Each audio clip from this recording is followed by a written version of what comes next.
Salut tout le monde!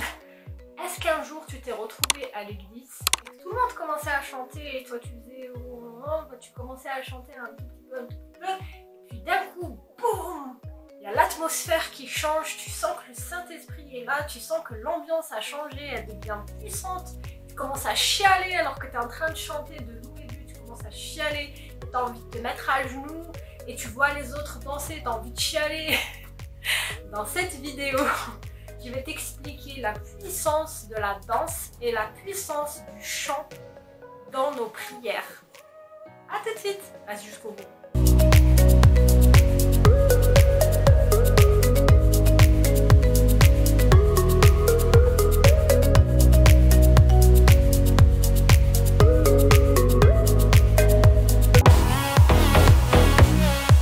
Quand j'étais adolescente, je détestais aller à l'église comme tous les adolescents et mes parents m'obligeaient à y aller. C'était les jours du Seigneur.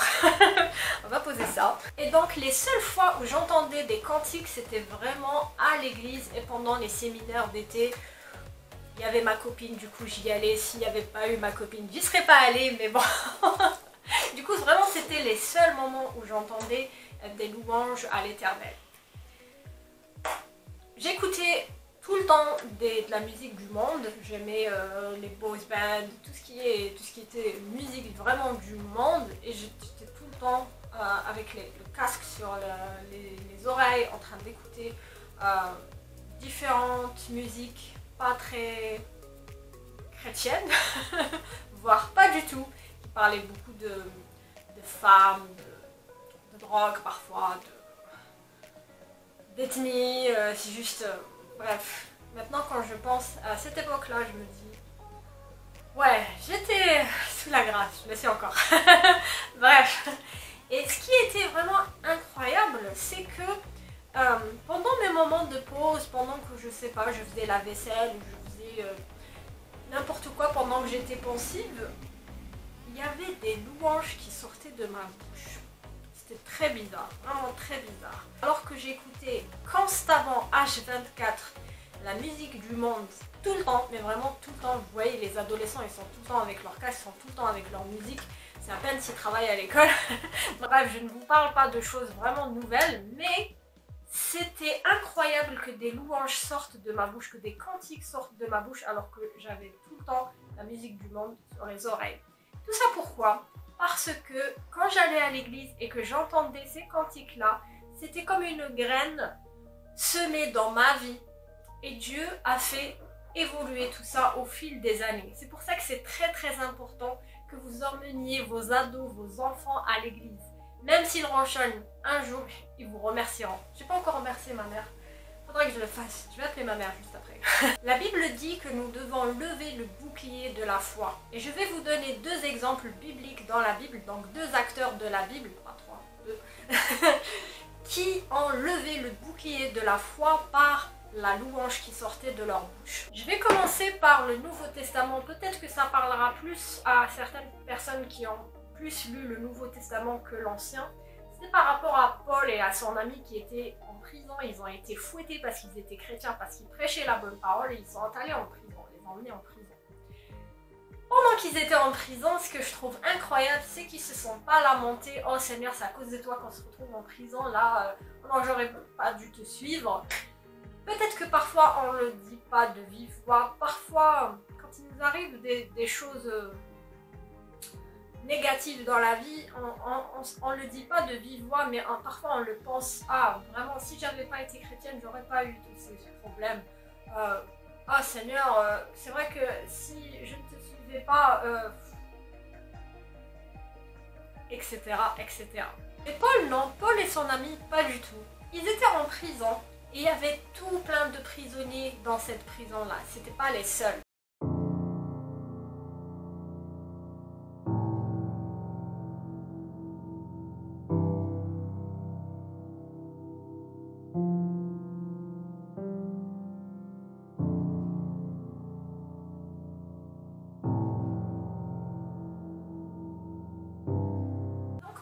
À louer Dieu, ils ont commencé à chanter des cantiques. Et ce qui s'est passé, c'est que tous les prisonniers qui étaient là, tous les prisonniers qui étaient dans le noir, qui désespérés, qui n'avaient plus espoir en la vie, n'avaient plus espoir de retrouver peut-être leur famille, de retrouver leur liberté, qui étaient vraiment condamnés peut-être à vie, qui souffraient, qui étaient battus de verge, etc., etc. Ils écoutent les louanges de Paul et de son ami. Je ne sais plus comment il s'appelle, il faudrait que je retrouve ça. Et là, tout à coup, l'espoir commence à rentrer dans leur cœur. La joie commence à germer dans leur cœur, vous voyez. Et là où il y a la louange, il y a la présence de Dieu. Je vous l'ai déjà dit dans l'ancienne vidéo, je vous la mets dans le i au-dessus. Vraiment, là où il y a la louange, il y a la présence de Dieu. Et là, il y avait la louange, il y avait la présence de Dieu dans ces ténèbres-là, dans cette prison-là. Et d'un coup, il y a un tremblement de terre et les portes, les verrous, les portes des prisons, les portes de cette prison se sont ouvertes miraculeusement. Toutes ouvertes miraculeusement. Ce jour-là, les prisonniers ne se sont pas évadés. Paul ne s'est pas évadé. Mais vraiment, les prisonniers ont écouté une lueur d'espoir, vous voyez. Et le responsable de la prison, celui qui surveillait la prison là, il est en panique parce qu'il voit que les portes sont ouvertes et qu'il a peur que tous les prisonniers fuient. Et il y a Paul qui lui dit « T'inquiète pas, ne tente pas la vie » parce qu'il allait se suicider le mec de peur que le big boss lui dise « C'est ta faute, tu vas être tué ». Il y a Paul qui lui dit « Fais pas ça, ne te ôte pas la vie, on est tous là, t'inquiète pas ». Et ce jour-là, ce responsable-là, il invite Paul à manger chez lui et il reçoit la parole de Dieu. Il reçoit l'espoir aussi dans son cœur. Avec une simple petite musique, tu pourrais te dire ouais c'est juste un cantique. Mais vraiment, il y a puissance dans la louange. Et cette puissance-là a fait rentrer l'espoir dans la vie de ces prisonniers et a fait rentrer l'espoir dans la vie de ces responsables qui s'est converti et qui a reçu Dieu dans sa vie. Des exemples comme ça, il y en a plein dans la Bible, il y en a plein. Mais je vais vous raconter l'histoire de Josaphat, c'est dans l'Ancien Testament. Donc, c'est un roi, c'est le roi de Juda à cette époque-là. Et il reçoit une lettre de menace. Il y a un peuple, je crois que c'est les Moabites et les fils de Momon, je ne sais plus qui.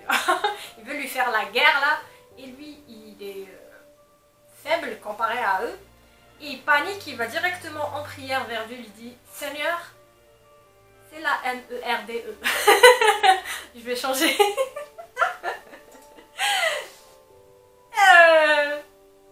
Qu'est-ce qu'on pourrait mettre à la place?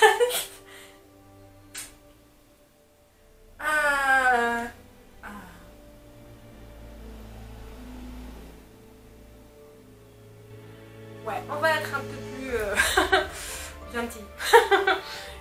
On est dans une situation critique, Seigneur. C'est mieux, hein? Donc, on est dans une situation critique, Seigneur. Aide-nous, aide-nous, aide-nous, aide-nous. Qu'est-ce qu'on fait? Et il y a Dieu qui parle à un membre du peuple, je ne sais plus comment il s'appelle, je vais vous le mettre là. Quelque part. Et ce type-là, il dit au roi et il dit au peuple, ne vous inquiétez pas parce que Dieu combattra pour vous. Du coup, Josaphat, il sort dehors avec le peuple, il va contre cet ennemi-là qui veut lui faire la guerre. Et au lieu de sortir l'épée et faire « tu sais, quand tu vois dans les films de guerre. Bref, au lieu de faire ça, il commence à louer l'Éternel, à danser, à chanter fort, à mettre des bannières comme ça, gloire à l'Éternel, tu vois. Genre, viva Jésus. Non, il n'y était pas encore. et il commence à dire Dieu est vivant, Dieu, tu vois, il commence vraiment à louer Dieu, il commence à chanter et tout ça, à danser. Et vraiment, le peuple est en joie parce qu'il sait que l'Éternel combat pour eux. C'est genre donner honneur à Dieu, donner toute la gloire à Dieu. C'est genre, regardez mon Dieu comme il est puissant. C'est vraiment, il faut pas regarder la louange et la danse comme quelque chose de... Ouais, c'est juste cool. C'est pas juste cool, c'est puissant. Vraiment, c'est puissant. Et alors, ils vont vers la rencontre de cet ennemi-là. Et ce qui se passe, c'est que Dieu intervient. Et ce peuple s'auto-fait la guerre avec un autre peuple. Bref, ceux avec qui... Parce que pour arriver vers le peuple de Juda, ils doivent combattre un autre peuple. Bref, ils sont confus et ils fléchissent. Ils ne gagnent pas cette guerre-là. Le peuple arrive sur le terrain et il trouve que des cadavres. Mon voisin commence à faire ça. Oh, petit gentil, t'as l'intention de faire ça toute la semaine ou... Ok. Ok. Ok. On fait quoi?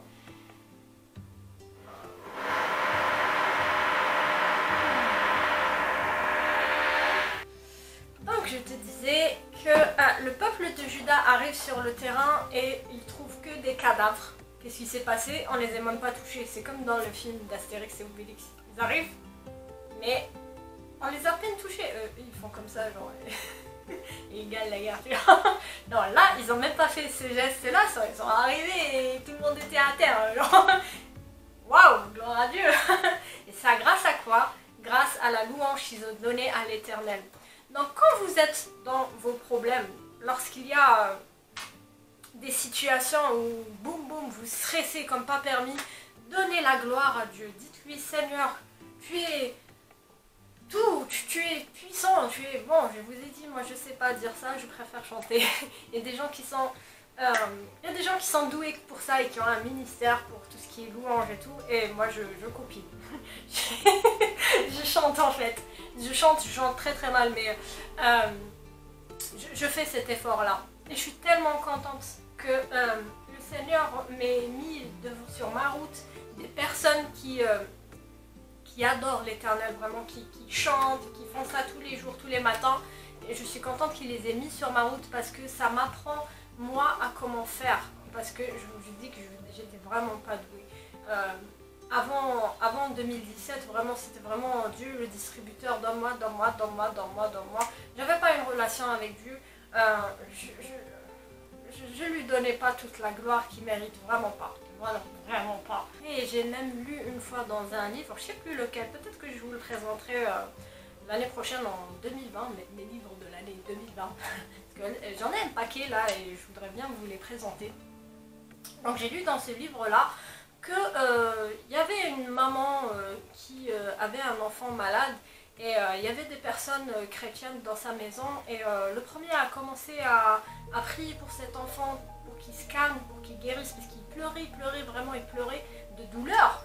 Et cette femme là qui était avec elle, elle n'a pas prié pour l'enfant vraiment, mais elle a commencé à chanter des cantiques devant cet enfant. Genre elle lui a touché la tête comme ça et elle commençait à chanter les louanges de l'Éternel. Et l'enfant, il s'arrête de pleurer. C'est comme si plus elle chantait, plus cette douleur-là baissait en fait. J'ai trouvé ça juste incroyable. Quel beau témoignage, vraiment. C'est juste... Waouh. La danse, c'est pareil, c'est donner toute la gloire à Dieu. Parfois, vous allez dans des églises, ça dépend quelle église, c'est pas toutes, j'ai pas vu ça partout. Parfois c'est dans notre coin, mais on chante et on fait des petits pas comme ça sur place. Mais il y a des églises, mais il y a des églises où tu les vois vraiment avec une bannière, ils sont en train de danser comme ça, c'est donner la gloire à Dieu, je trouve. Bon, au début on trouve ça un peu bizarre, mais avec le temps vraiment on trouve ça super, il faut le faire. Et je pense notamment au roi David qui, quand ils ont ramené, vous savez, l'arche de l'Alliance vers Jérusalem, il a commencé à danser et tout. Et je pense que c'est pour ça qu'on vraiment on voit ce roi-là, le premier roi, le deuxième roi, mais le premier roi quand même, parce que ça a eu le bon, il n'est pas... changeons d'idée. Donc le roi David, je trouve qu'il était plus respecté, vous voyez, parce qu'il donnait de l'amour à Dieu, il le respectait, il le mettait, il lui donnait une grande place dans sa vie et Dieu le remerciait par conséquent. Il était béni, son fils était béni, toute sa postérité a été bénie en lui. Il voulait lui construire un lieu de travail, il voulait carrément lui construire un lieu de prière, mais Dieu lui a dit c'est ton fils qui le fera. Mais Dieu était touché par cette initiative-là. Mais revenons au fait qu'il ait dansé. Vraiment, la danse, c'est genre, pas que donner gloire, c'est juste la présence de Dieu est là parce qu'il est adoré, il est mis à la première place encore une fois. Et je pense que, pour ceux qui ont vu mon témoignage du jour où j'ai vu Jésus-Christ dans ma chambre, je pense que ce jour-là, si je n'avais pas dansé, je m'attendais pas à le voir, hein. Mais je pense que si je n'avais pas dansé, je l'aurais peut-être pas vu. Parce que j'ai comme déclenché quelque chose en dansant. J'ai comme ouvert une porte. Je ne sais pas ce qui s'est passé ce jour-là, mais je peux vous dire que la danse et la louange sont vraiment puissantes. C'est comme dire à Dieu, peu importe ce qui se passe autour de moi, tu es Dieu et je suis en admiration devant toi. Il n'y a pas plus puissant, franchement il n'y a pas plus puissant. Je dis pas par là que si vous dansez vous allez voir Jésus, c'est pas ça. Mais peut-être que vous aurez beaucoup plus que ça, peut-être que vous allez voir des anges louer Dieu, peut-être que vous allez voir encore une gloire, la gloire de Dieu autrement, vraiment.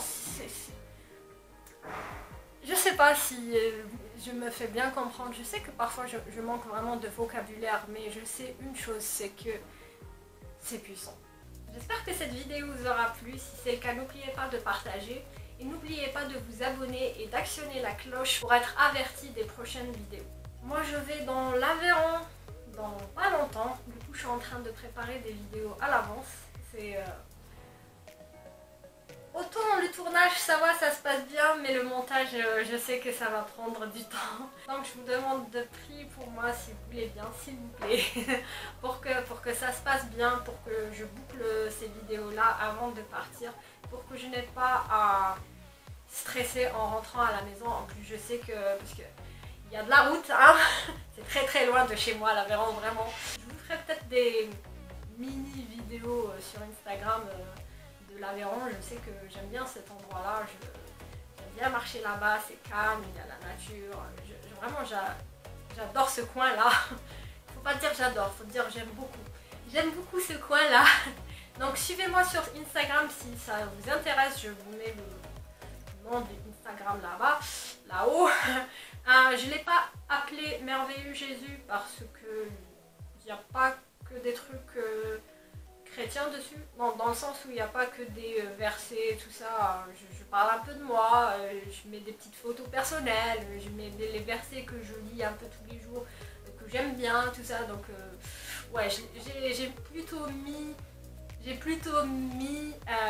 Merveilleux J. J'avais un compte Merveilleux Jésus, j'ai oublié le mot de passe et du coup je sais pas ce qui est arrivé à ce compte là.